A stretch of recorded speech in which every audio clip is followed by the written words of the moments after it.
Começar, tá? Vamos elevar os nossos pensamentos a Deus, a Jesus, aos nossos bondosos amigos espirituais, nossos protetores, agradecendo pela oportunidade de estarmos encarnados ainda na Terra, por termos conhecido a doutrina espírita, por estarmos aqui reunidos em Teu nome, Senhor. Que os ensinamentos dessa noite possam nos ajudar no nosso processo de evolução espiritual, para que possamos sair paulatinamente dos ciclos reencarnatórios de dor. Que essa paz e esse amor que sentimos possa também envolver a todos aqueles que se encontram em dores, nos leitos dos hospitais, no seu momento de passamento, aqueles que sabemos que se encontram adoentados. Enfim, Senhor, em todos os pontos desse nosso planeta, onde a dor, a treva e a dúvida ainda imperar, que a nossa oração unida a tantas outras possa levar um pouco de lenitivo e um pouco de esperanças. Muito obrigada, Senhor, que assim seja. Gente, uma boa noite a todos que foram chegando aí, que eu perdi. Hoje o nosso capítulo é sobre um tema que eu quero crer, boa noite, Glória, que eu quero crer que a maioria de nós conhece, né, e que já deve conhecer até bem, até, quero crer, tá? O nosso tema é obsessão. E aí a gente vai ver obsessão de quem para quem, né, dessa noite. Mas antes da gente mergulhar propriamente nessas questões da obsessão, suas definições, eu deixei aqui alguns pensamentos, pelo menos dois, para a gente começar a refletir. Um fala que o mal só se insinua onde não viger o bem. Então, onde o bem ainda ele não governa soberano, em qualquer ponto da nossa vida, onde o bem ele não está soberano ainda, o mal pode se insinuar. Então, por exemplo, se a gente tem o hábito de ser impaciente, o mal pode penetrar por ali pela nossa impaciência, pela nossa intolerância, ou pela nossa arrogância, ou pela nossa maledicência, ou pelas portas do ciúme, ou pelas portas da inveja. Então, aquilo que a gente ainda não trabalhou é a porta de entrada do mal. É isso que a gente precisa refletir na nossa vida para saber qual porta que se encontra aberta. Boa noite, Sônia. E esse outro aqui, as leis divinas não promovem vítimas. De forma nenhuma, as leis de Deus, por ser soberanamente justas, soberanamente misericordiosas, boas, elas não podem promover vítimas. Então, nenhum de nós, em nenhuma das ocasiões, somos vítimas desse mal. A gente pode não compreender a causa do mal que nós estamos vivenciando, mas com certeza nós não somos vítimas dele. Tem uma causa para a gente estar passando por aquilo ali, porque Deus é justo, não permitiria. Boa noite, Ricardo. Então, isso também é de suma importância para a gente poder traçar hoje o assunto que vai falar sobre obsessão. Deixa eu só chegar lá. Chegamos. O que é obsessão, mas segundo o Espiritismo? Porque se a gente for olhar a etimologia da palavra, não vai guardar a definição com tantas propriedades como as que a gente quer trabalhar aqui essa noite. Então, a gente vai buscar uma das obras básicas, que é o Evangelho segundo o Espiritismo, que diz que a obsessão é a ação persistente, então tem que ser uma coisa persistente, que um espírito mau, então o espírito tem que ser da categoria dos espíritos imperfeitos, que é a terceira ordem dos espíritos. Então, a obsessão é a ação persistente que um espírito mau exerce sobre um indivíduo. Mas a gente sabe que o mal só se insinua onde não vigia o bem. O obsessor não bota mal dentro de nós que a gente já não tenha. Então, ele só vai trabalhar com as nossas potencialidades. Apresenta caracteres muito diversos, desde a simples influência moral, sem perceptíveis sinais exteriores, até a perturbação completa do organismo e das faculdades mentais. Então, a obsessão, ela pode ser simples, né? Pode só potencializar o lado obscuro que ainda trazemos, né? Uma influência de uma parte que ainda não esteja moralizada dentro de nós, até sinais exteriores bem perceptíveis, que podem ser traduzidos por uma perturbação física, orgânica, uma perturbação de doença, e até mesmo as faculdades mentais, a gente tem alguma alteração, alguma distonia mental. Então, veja bem, como que a obsessão, ela poderá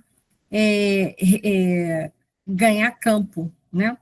Desde uma simples influência até uma perturbação orgânica, ou até mesmo uma perturbação das faculdades mentais. Então, a gente vai vendo que ela pode alcançar uma desarmonia. Tem alguém com o microfone ligado? Eu peço, por gentileza, se poderia silenciar? Só abrir quando precisar falar comigo, por gentileza? Obrigada, gente. Então, a obsessão, ela tem graus, que a gente acabou de ver ali, ela tem graus. Então, vamos lá. A gente está só refazendo alguns conceitos para a gente entender. Ela pode ser só uma influência moral, só potencializar um mal que eu já trago dentro de mim. Se eu sou impaciente, me tornar mais impaciente ainda. Se eu sou uma pessoa distraída, desconectada do aqui e do agora, ela vai me fazer me tornar uma pessoa mais esquecida. Então, aquela pessoa que toda hora sai de casa, esquece o celular, esquece a chave do carro, ou não sabe onde deixou o carro, enfim, que não está antenada. Até uma fascinação, que é a perda do raciocínio. A perda aqui não é uma perda total, tá? Mas é a perda da lógica, da capacidade de logicar, de observar situações esdrúxulas fora de um contexto. Até a subjugação, que vai haver uma perda não total, mas uma perda significativa da nossa vontade. E aí a gente não é mais dono da gente. E aí, nessa subjugação, Kardec, então, colocou mais uma subdivisão, duas subdivisões, na subjugação física e na subjugação moral. Então, ele diz, na física, que às vezes o espírito faz a gente ajoelhar, bater palma, rir sem a gente estar com vontade. A subjugação moral, ele até cita um caso no livro dos Médiuns, em que um homem passava na rua e dizia estar se apaixonado, queria casar com uma mulher que ele nem sentia nada. Né? Situações constrangedoras desse tipo. Então, vamos lá. Isso aqui foi só para a gente poder relembrar o que é uma obsessão, para a gente entender o caso Zulmira Odila, que é uma obsessão que tem a seguinte característica, de uma pessoa que está desencarnada para uma que está encarnada. A Odila é a mãe da Evelina, lembra? Que fez a prece, em cima dessa prece intercessória que vai girar todo esse livro. Então, e a Zulmira é a madrasta da Evelina, lembra? Da menina de 15 anos que fez uma prece, pedindo que houvesse uma harmonia moral, uma sintonia melhor dentro da própria casa dela. Então, a gente vai começar a ver aí o caso Zulmira Odila. Recostada, né, porque o André Luiz, o Clarencio, né, e o Hilário, não é isso? Eles estão... É Hilário, gente, porque vocês sabem que eu sou ruim de nome, né? Se não for, você... Não é Hilário, não, né? Mas se não for, tudo bem. Então, André Luiz e Clarencio, eu tenho certeza. Eles estão adentrando na casa da Evelina. Então, num determinados quartos dessa casa, numa repartição dessa casa, recostada num travesseiro de grandes dimensões, dava a ideia de proteger a moça, que havia um espírito, né, indiscutivelmente enferma. Contudo, a vaguidão do olhar e o halo obscuro de que se cercava não nos deixava dúvida quanto à sua posição de desequilíbrio interior. Então, essa a entidade, se não fosse pelo olhar vago, opaco, sem brilho, e também pela aura dela, né, o halo escuro ao redor de si, André Luiz ia até achar que ela estava protegendo a pessoa que estava ali recostada. Conservava a destra sobre a medula, aqui atrás, ó, alongada da senhora vencida e doente, como se quisesse controlar-lhe as impressões nervosas e fios cinzentos que lhe fluíam da cabeça à maneira de tentáculos de um polvo envolvendo-lhe o centro coronário, obliterando-lhe os núcleos da força. Olha que interessante, ela estava com a mão aqui atrás.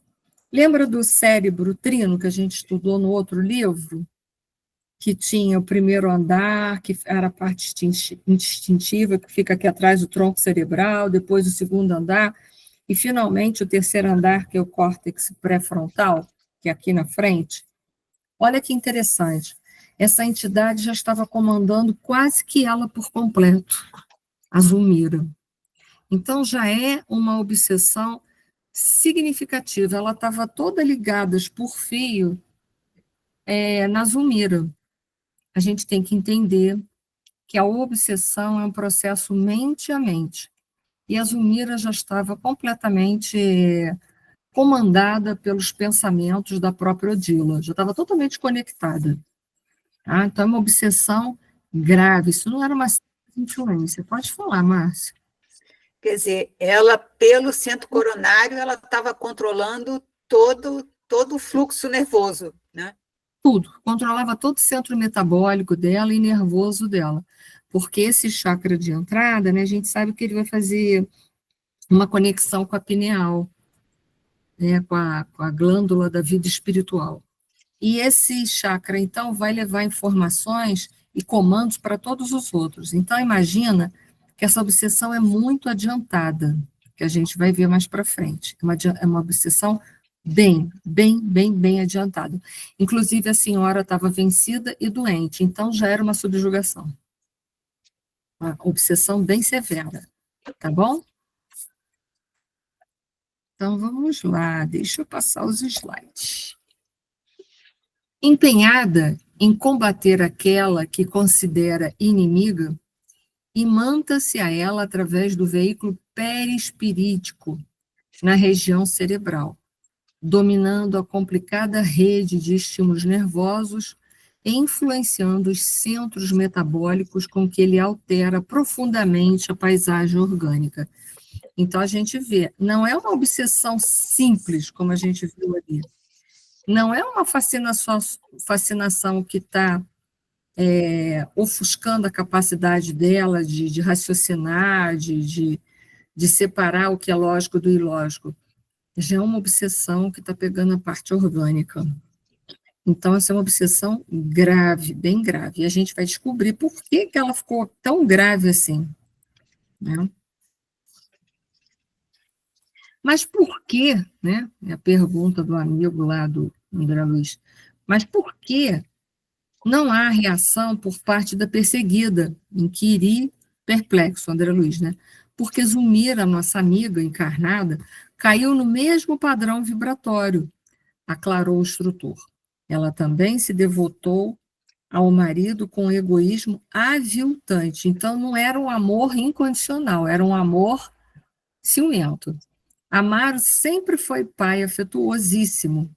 O matrimônio anterior deixou-lhe um casal de filhinhos, mas o pequeno Júlio, formosa criança de 8 anos, perdeu a existência no mar. Foi afogado. A segunda mulher nunca suportou, sem mágoa, o carinho do genitor para com os órfãos de mãe. Ou seja, ela tinha ciúme das crianças, né, dos filhos do Amaro, com o Amaro. Olha que absurdo, né? Pois que se ele era viúvo, ele tinha que dar um amparo melhor, principalmente ao pequeno Júlio, que tinha 8 anos. Mas ela ficava enciumada disso. Revoltava-se, choramingava e doía-se constantemente diante das menores manifestações de ternura paternal, entrelaçando-se, por isso mesmo, com as desvairadas energias da irresignada companheira de Amaro, arrebatada pela morte. Em suas preocupações doentias, Zulmira chegou a desejar a morte de uma das crianças. Olha só, o ciúme era tão grande, né? O mal era tão grande. Lembra que eu botei o primeiro pensamento? O mal só se insinua onde não viger o bem. O problema dela, o mal dela era o ciúme, a possessão. Então, o que ela fez com a Odila? Uma sintonia moral, que a gente vai ver isso daqui a pouco. A porta de entrada foi o ciúme doentio, o desejo de posse exclusiva do marido para ela. Mas ele era pai, então ele tinha que dividir o tempo dele também com as crianças que precisavam, que haviam perdido a mãe. Mas ela achava isso um absurdo. Né? Absurdo era ela que não conseguia compreender essa nuance, né? Mas por que não há reação por parte da perseguida? Eu copiei isso aqui de novo, deixa eu ver. Foi. Então, desculpa, eu vou pular, e depois eu tiro esse seu slide. Menino Júlio pretendia possuir o coração do homem amado, ela, a Zulmira, com absoluto exclusivismo, olha aí. E porque as atenções de Amaro se concentravam particularmente sobre o menino, muitas vezes emitiu silenciosamente o anseio de vê-lo afogar-se na praia em que se banhava. Olha que perigo! A gente sabe que o pensamento é uma força eletromagnética e que a gente, por isso que erra por pensamento, palavras e obras. Então, em várias vezes, né, ela ficou pensando, lá nos seus pensamentos, ela ficou alimentando o desejo de que o menino se afogasse numa praia. O que aconteceu com o Júlio? Se afogou na praia. Olha só. Certa manhã, e não foi só o pensamento, a intenção ruim, olha só. Certa manhã, custodiando os enteados, separou Evelina, que é a irmã mais velha de 15 anos, do irmão, permitindo ao Petis mais ampla incursão nas águas. Olha só, ela não só desejou a morte do Júlio, mas ela facilitou. Ela não foi lá e empurrou o menino. Mas o que ela fez? Ela facilitou com que o menino entrasse dentro d'água, sendo um menino de 8 anos, seria carregado por uma onda com muita facilidade, se afogou. Houve um erro por pensamentos e por obras, porque ela foi omissa, ela não cuidou do menino como deveria. O objetivo foi atingido. Uma onda rápida surpreendeu o miúdo banhista, arrojando-o ao fundo. Incapaz de reequilibrar-se, Júlio voltou cadaverizado à superfície. Então, lembre-se, a Zulmira, ela está obsidiada por sintonia moral, por isso que eu botei lá, o mal só se insinua onde não vigia o bem. Mas lembra que eu coloquei para vocês que as leis divinas não promovem vítimas? O Júlio não foi vítima da Zulmira. A gente vai ver para frente, no decorrer desse livro, que ele é um espírito suscetível do afogamento. E a gente vai saber por que mais para frente, ok? Porque, olha só, não era justo que, por ela desejar mal ao Júlio, o Júlio passasse por um mal que ele não merece. O Júlio só passa por esse mal porque ele tem culpa no cartório. Ela foi o instrumento para que Júlio passasse uma expiação. Entenda isso. Mas, como disse Jesus, o escândalo tem que vir, mas aí daquele por quem venha. Ele passaria pelo processo expiatório, por uma razão qualquer? Passaria. Mas ele não precisava, ela não precisava ter sido instrumento. Lembra que eu coloquei para vocês numa outra aula que ninguém vem com missão de fazer mal a ninguém, quando a gente falou um pouquinho sobre reencarnação na aula passada? Então, agora é para a gente unir as coisas e entender que o Júlio não foi vítima da Zulmira. Porém, a Zulmira, por desejar tanto a morte do Júlio, por querer tanto o marido só para ela acaba abrindo uma brecha para que Odila possa fazer mal a ela, porque Odila já não estava satisfeito com as segundas núpcias do marido, né? Mais uma esposa possessiva. Tem gente que atrai, né? Clarencio fez ligeiro intervalo e continuou. O sentimento de culpa, hein? Culpa é a palavra-chave aqui. É sempre um colapso da consciência. Um momento que a consciência morre. Por quê? Né? Um colapso. A gente, não é que morreu a consciência, não é que a consciência se foi, acabou, né? Não é bem assim, mas é um momento de perda, digamos assim, de um afastamento de uma consciência maior, porque o pano de fundo da culpa é sempre, sempre o orgulho. E o orgulho e o egoísmo é aquilo que mantém obliterado, fechado a nossa consciência. Quanto mais a gente se desvencilhar do orgulho e do egoísmo, mais a nossa consciência se abre, porque é na consciência que está escrito as leis de Deus. E tem alguma lei, eu pergunto para vocês conhecem alguma lei de Deus que se denomina egoísmo, orgulho, desforço? Existe isso na lei de Deus? Se não existe, isso não faz parte da lei de Deus. Por isso que eu disse, quanto mais a gente abriga na nossa consciência os vícios, mais fechada a nossa consciência se encontra. Quanto mais a gente se desvencilha do vício, mais a consciência abre. Zumira pelo remorso, né? É importante entender que remorso e culpa andam juntos. Remorso é aquilo que a gente está remoendo, é repetição, lembra? Reencarnação, encarnar de novo, remorso, né? Remoendo uma mesma emoção, fazendo com que ela seja ruminada, digamos assim. Zumira pelo remorso destrutivo tombou no mesmo nível emocional de Odila. Olha ali, foi ali que a sintonia moral se fez. E ambas se digladiam num conflito de morte, inacessível aos olhos humanos comuns. É um caso em que a medicina terrestre não conseguiria interferência, né? Não dá para entender muito o estado, provavelmente, patológico da Zumira, mas a gente que é espírita entende que ela está sofrendo um processo obsessivo. E aí eu pergunto para vocês, a Zumira é vítima? Quem acha que Zumira é vítima? Não, não é vítima, não. Ela não é vítima, não. Ela é apenas a responsável por tudo isso que está acontecendo a ela. Né? Porque não existem vítimas, isso aí, não existem vítimas. Né? Então, é isso que eu quero dizer. Um processo obsessivo, em geral, a gente tem um olhar, às vezes, quando uma pessoa chega na casa muito obsidiada, a gente fala assim, coitadinha dessa pessoa, não é? Mas ela não é coitada, ela está só colhendo os frutos daquilo que ela fez. Se não foi nessa vida presente, mas foi numa vida passada. Então, a gente não está ali de gaiato no navio. O que a gente tem que fazer?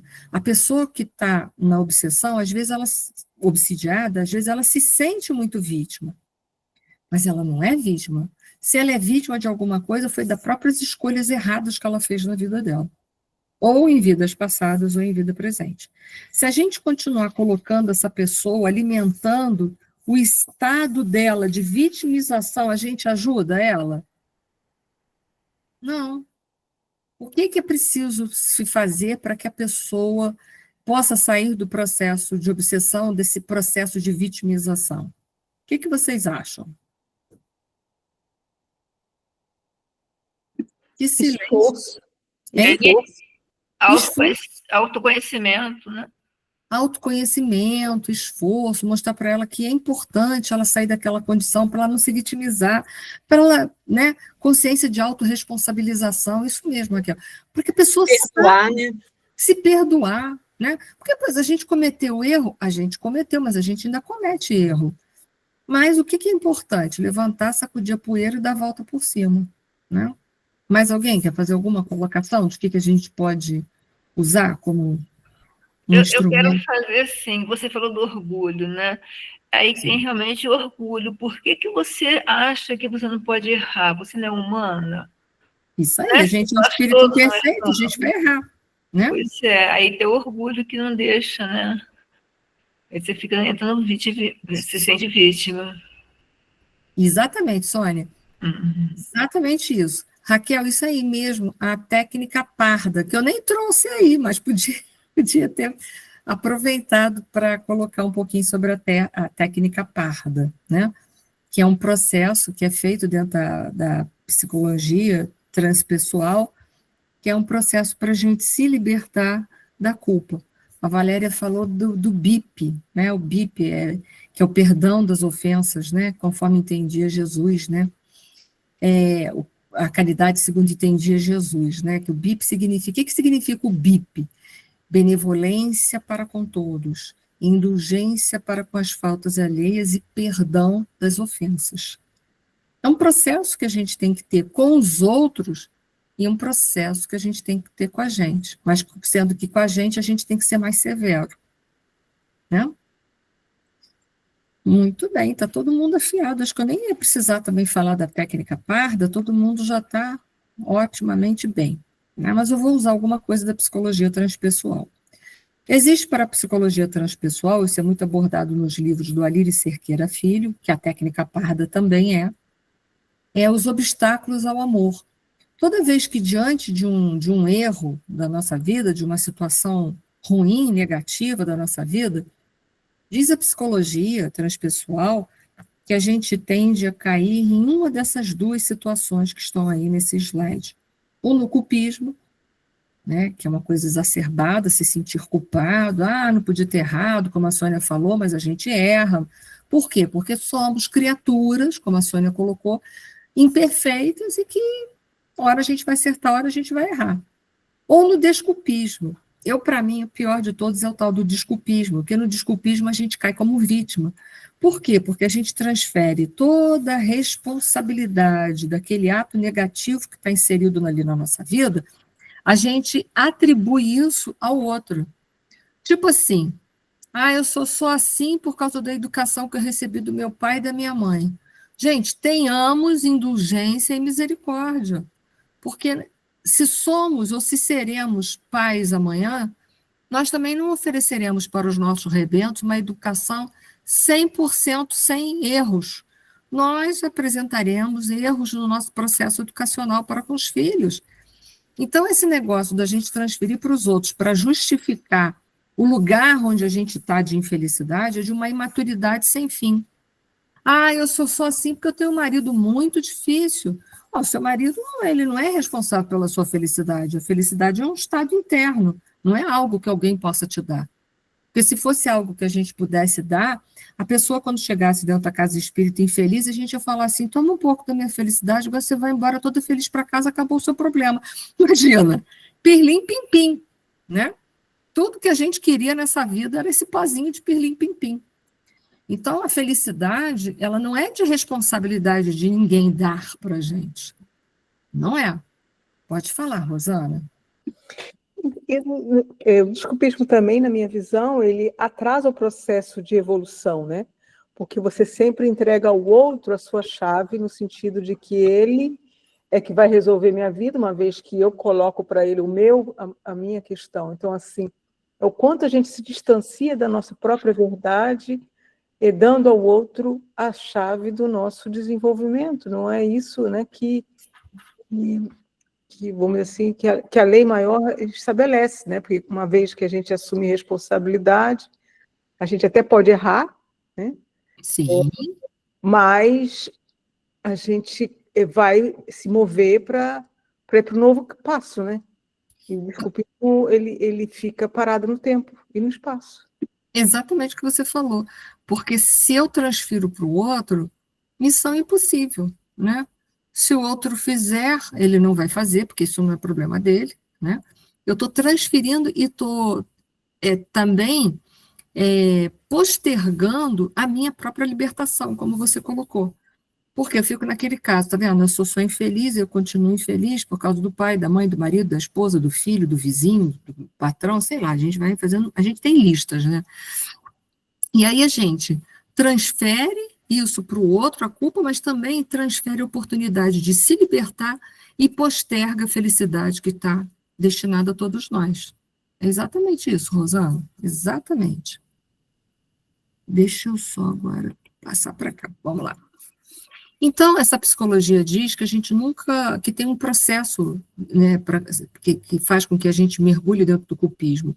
A gente sempre dentro de uma situação negativa, claro que a gente faz um auto-julgamento, né? O problema é quando a gente, dentro daquela situação, a gente se autocondena, porque quando a gente se autocondena dizendo assim, eu não... Eu não podia ter errado, né? Poxa, mas como é que eu já fiz essa burrada de novo? Já é a milésima vez nessa existência, nesses últimos dias que eu faço a mesma coisa. Você se autocondena, né, se privando de oportunidades, de chances de sair daquela condição. Você entra num processo de autopunição muito grande, você se encarcera, se maltrata, às vezes até se enferma em função disso, né, cria doenças psicossomáticas gravíssimas. E aí você cai numa pseudo-responsabilidade. Por que pseudo-responsabilidade? Porque você é encarcerado dentro daquele processo de autocondenação, de autopunição, você está num cárcere privado, um cárcere que você está lá dentro, nas grades, com a chave na mão, mas diz, eu não tenho como sair porque a porta está trancada, só que a chave está na mão, só que você não sai.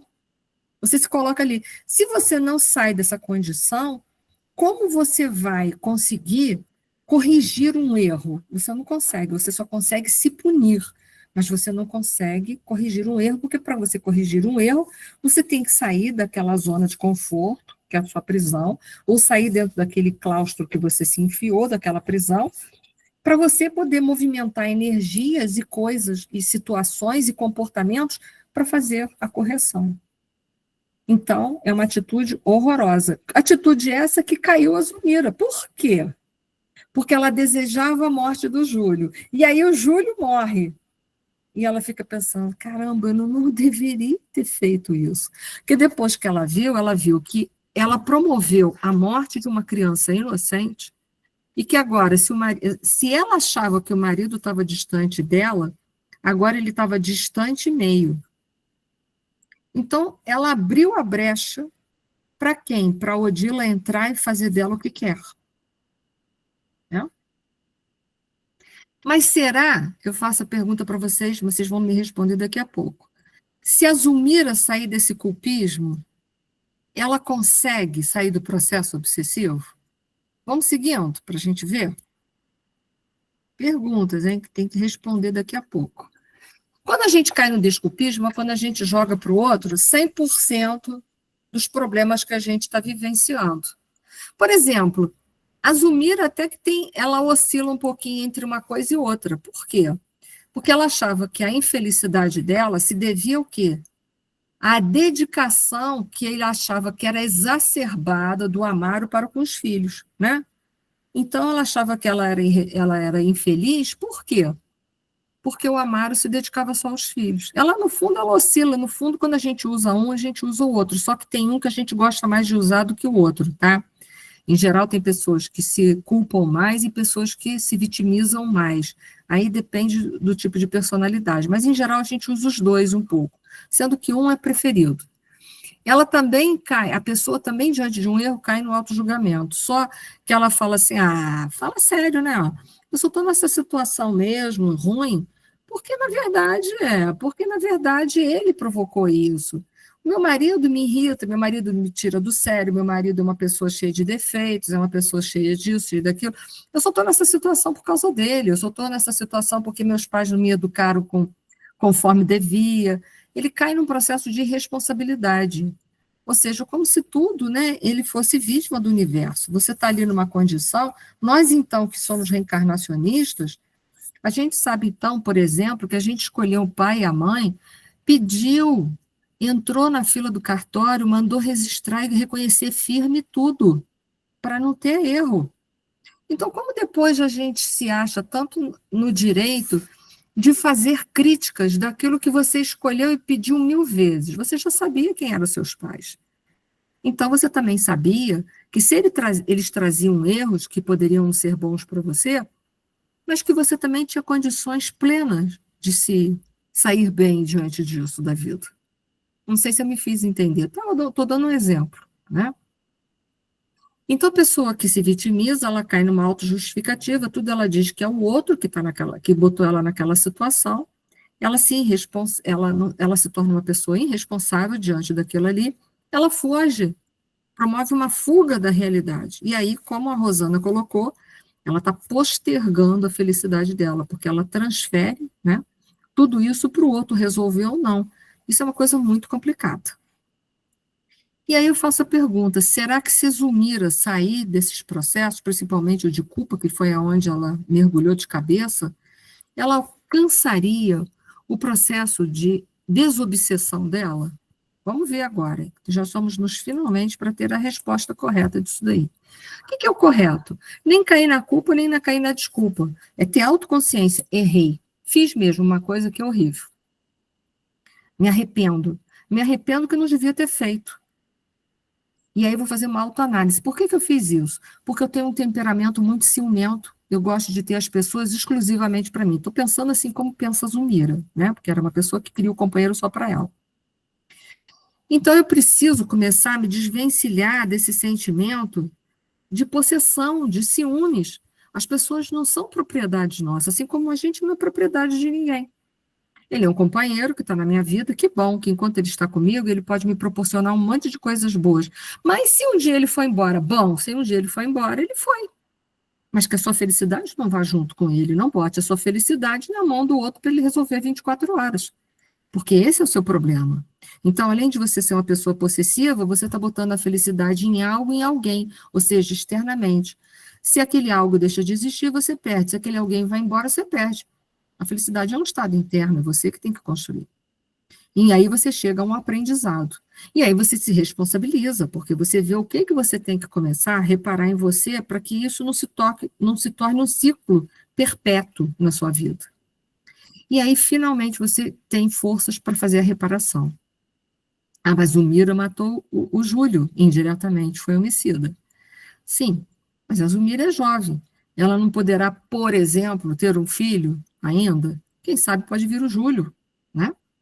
Tem muitas maneiras dela reparar isso daí. É só que ela tem que investir nisso, correto? E aí eu pergunto, se a Zulmira, então, diante disso tudo, ela sair daquele processo de culpa, automaticamente ela deixa de ser um instrumento passivo na mão da Odila? Sim ou não para vocês? Sim. Alguém acha que não? Se alguém acha que não, bota uma mãozinha para baixo, assim. Se alguém acha que não, que ela vai continuar a ser obsidiada. Então, o que eu vejo, todo mundo concordou. Exatamente. Ela fecha aquela sintonia moral. Por quê? Porque ela se arrepende, ela faz uma análise, ela vê o que ela precisa mudar na personalidade dela e vai à luta para reparar isso de alguma maneira. Ou adota uma criança, ou vai ter outra criança, pede a Deus perdão, faz qualquer coisa. Vai trabalhar com criança, vai cuidar de crianças órfãos, faz qualquer coisa, mas sai dessa inatividade, dessa vitimização, ou desse processo de autoflagelação. Vai sair, vai fazer qualquer coisa. Já foi, já era. Palavra e atitudes é igual pedra, depois de jogado para fora já era. Não volta mais. Né? Já foi arremessado. Então, ela conseguiria esse processo. Ela sairia do processo obsessivo, sairia das garras da Odila. Mas por que não sai? Porque não faz todo esse processo aqui. E aí, o Clarence vai explicar. A violência não ajuda, porque o amigo lá, que acho que é Hilário mesmo, né? O amigo do André Luiz falou assim, mas a gente não pode chegar ali à força e arrancar a Zulmira dali, acabar com esse negócio, leva a Zulmira para lá, resolve esse problema. Não, arrancar a Odila, né? Tira a Odila para lá, vai doutrinar a Odila, vai ajudar a Zulmira, acaba com esse negócio. E aí, que a gente sabe que violência vai gerar o quê? Violência, não é assim. É preciso que se tenha conscientização. A gente pode conscientizar alguém com violência? Primeiro que a gente pode dar consciência para ninguém, nem com violência, nem socando a pessoa, a gente não vai dar consciência para ela. Consciência só a pessoa que vai poder ter. Você pode ter uma boa conversa com ela, e pode ser que naquela boa conversa que você vai ter com ela, em algum momento ali, abre uma janela e ela passa a ter uma consciência. Mas eu não posso dar consciência para ela. Nem esmurrando ela, eu não vou dar consciência para ela. Então, a violência não ajuda.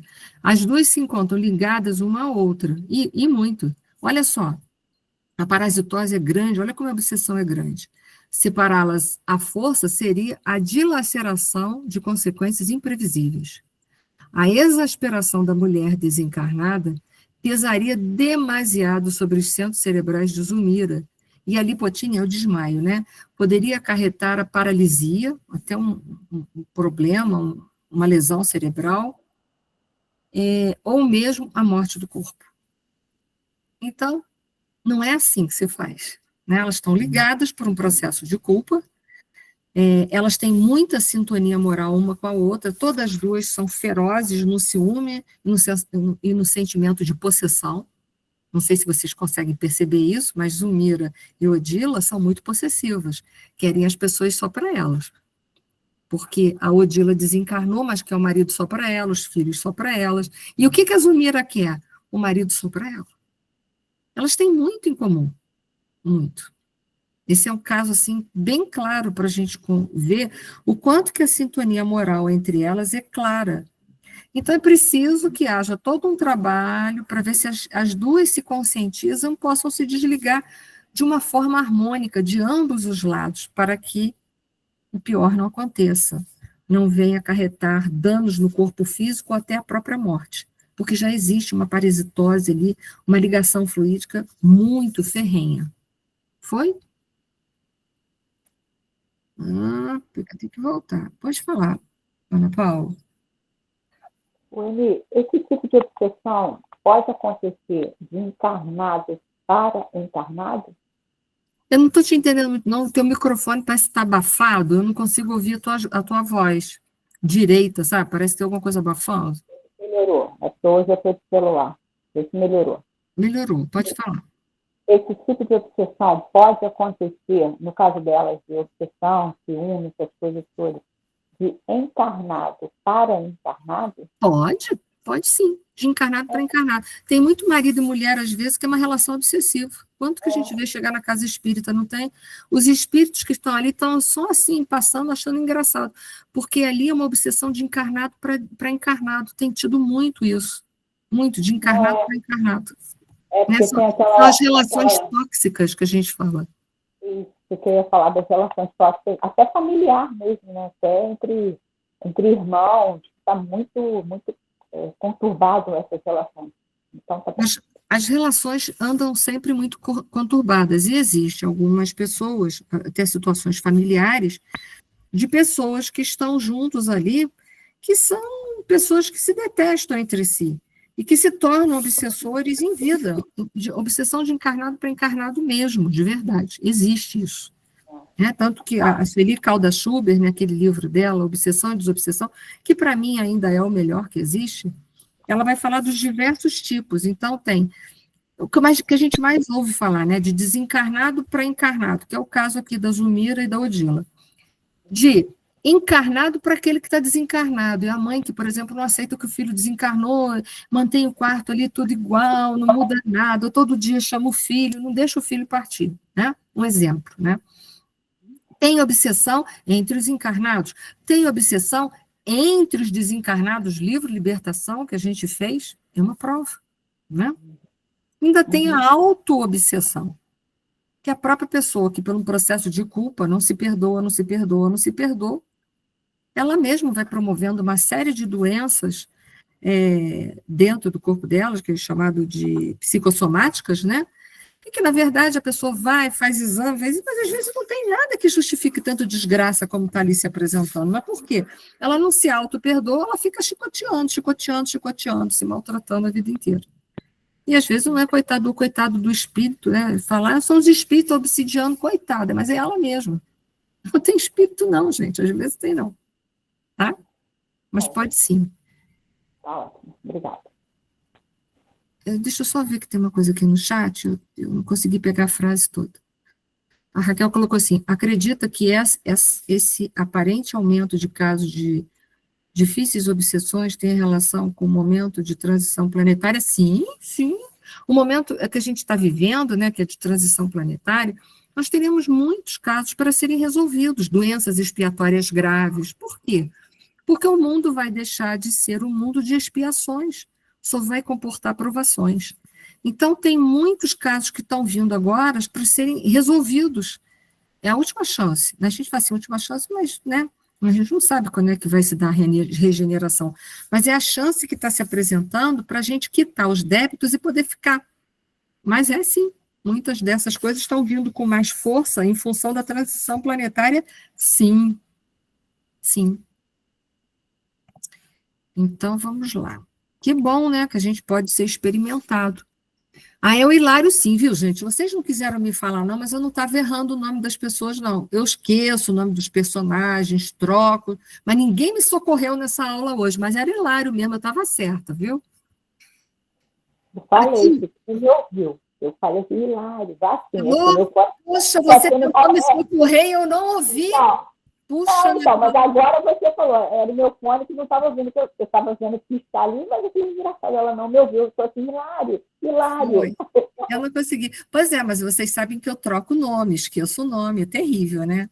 Mas dessa vez eu estou procurando forçar a mente para não esquecer o nome dos personagens, porque é triste, meu caso. Então, vamos lá, Hilário fez uma indagação a Clarencio, né? Aqui o quadro é diverso, na esfera carnal, a cápsula, olha só, o corpo é considerado como uma cápsula, com alguma coisa que vai te, né, vai te proteger, né? A cápsula física é precioso isolante das energias desequilibradas de nossa mente. Entretanto, em nosso plano de ação, no problema que observamos, né, entre as duas, essas forças desbordam ameaçadoras sobre a infortunada mulher, cujo corpo pode ser comparado a uma lâmpada de fraca receptividade, sobre a qual seria perigoso arremessar uma corrente superior à capacidade de resistência a que se enquadra. A inutilização seria completa. E aí eu me lembrei muito, né, como o corpo é uma cápsula, né, de proteção, como se fosse uma capa, né, a gente tem isolantes eletromagnéticos, porque o pensamento é uma força eletromagnética? É. Então, o corpo ajuda muito ela a ressentir menos, né? Porque o corpo ele vai ser como se fosse um isolante.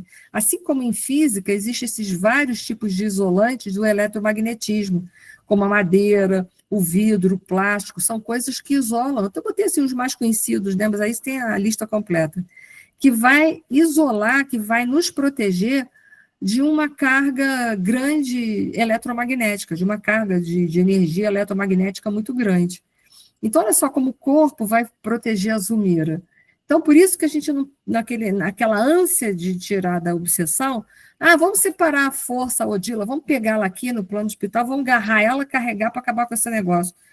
Se Zumira desencarna, e aí a Odila não consegue ser resolvido o caso, o que vai acontecer? A Zumira vai ser uma presa fácil na mão dela. Enquanto ela está encarnada, ela está mais bem protegida dessas descargas elétricas, ok? Então, a gente também precisa... Está vendo como a gente precisa ter discernimento? Né? Então, o Clarencio continua, que ele que está fazendo essa série de perguntas, né, o Hilário para o Clarencio, né, ele fala assim, o que poderíamos fazer? Porque estava desapontado, né? Porque por ele pegava o Odila, agarrava e pronto, levava, acabou o processo obsessivo. Precisamos atuar na elaboração, que é o Clarencio que responde, precisamos atuar na elaboração dos pensamentos da infortunada irmã que tomou a iniciativa da perseguição. Quem é? A Odila. É imprescindível dar outro rumo à vontade dela, deslocando-lhe o centro mental e conferindo-lhe outros interesses e diferentes aspirações. Todo processo obsessivo, ele não passa, né, de uma monoideia, se vocês forem ver, eu quero me vingar, eu quero me vingar, eu quero me vingar, eu vou me vingar, eu vou acabar com você, eu vou acabar com você, eu vou acabar com você, eu vou te destruir, eu vou te destruir. O que Clarencio pretendia, então, fazer? Desfocar um pouco ela dessa monoideia, mas jogar ela para uma outra preocupação, para um outro objetivo, para um outro ideal, porque aí ela dava uma folgazinha para a Zumira se restabelecer. Olha que interessante, e eles vão conseguir. Vamos lá, Márcia, pode falar. E ela podia, com isso, evoluir para a ovoidização, né? Sim, os casos graves foi bem lembrado, os casos graves de obsessão, né, se não forem tratados, vão passar para casos de ovoidização, como a gente viu no livro Libertação. Né, porque você fica sempre assim, eu vou acabar com ela, nesse caso aí, vamos pensar, eu vou acabar com ela, eu quero o mal dela, eu vou acabar com ela. Você fica só envolvido naquilo. Por isso que a Odila, lembra que ele fala ali logo no início, ela estava com o olhar vago e o halo escuro? passo para daqui a pouco ela perder a forma perispiritual dela. Mas perfeita a colocação. Vamos lá. E aí, eles vão convocar uma ajuda, que a gente só vai saber dessa ajuda de uma forma mais ostensiva no próximo capítulo, que é da irmã Clara. Então, ele coloca assim, nem doçura prejudicial, nem energia contundente. O que significa isso aqui? O que é doçura prejudicial? Na verdade, é pieguismo. Sabe aquela pessoa piegas? Cuidadinho, né? Nem esse pieguismo, nem aquela violência nas palavras que matam as pessoas. Mas é o meio termo. E me parece que essa irmã Clara, ela tem a dose certa para fazer as coisas. Tá vendo? Os espíritos se especializam. Olha que interessante. O instrutor dirigiu o piedoso olhar às duas mulheres e prosseguiu. A questão nessa casa surge realmente melindrosa. É necessário buscar alguém que já tenha amealhado na alma bastante amor e bastante entendimento para conversar com o poder criador da renovação. Refletiu alguns instantes e aduziu. Contamos em nossas relações com a irmã Clara. E aí que a gente vai ter oportunidade de saber quem é essa irmã Clara, né? Mais para frente. Vamos lá. Recomendou, mas o que se faria por hora? Recomendou a Eulália assistisse Evelina, o espírito Eulália assistisse a Evelina, lembra que ela trouxe o relato de como estava a Evelina? Protege a Evelina, por quê? Porque a Evelina é um espírito bom, um espírito que decidiu renascer naquela casa para ajudar todos os familiares e também poder resgatar algumas coisas. Mas já é um espírito que já está numa outra condição. Então, ele disse assim, Eulália, protege a Evelina para o refazimento psíquico de que a menina necessitava. E, em seguida, aplicou recursos magnéticos sobre Zulmira, que já estava espoliada, em passes calmantes de longo curso. Então, para quê? Para fazer com que a Zulmira, né, pudesse se refazer, porque ela já estava doente pelo processo obsessivo avançado. Então, começaram a cuidar da Evelina, cuidar da Zulmira, e vão trazer para o próximo capítulo a maravilhosa irmã Clara, que a gente vai ver que ela tem a dose certa, ela não é nem piegas nem violenta, mas ela tem a dose certa para saber conversar e ajudar aqueles que estão numa condição de dificuldade, que é o caso Zulmira Odila. Foi, gente? Da minha parte, eu terminei. Eu quero saber o que vocês têm para me perguntar.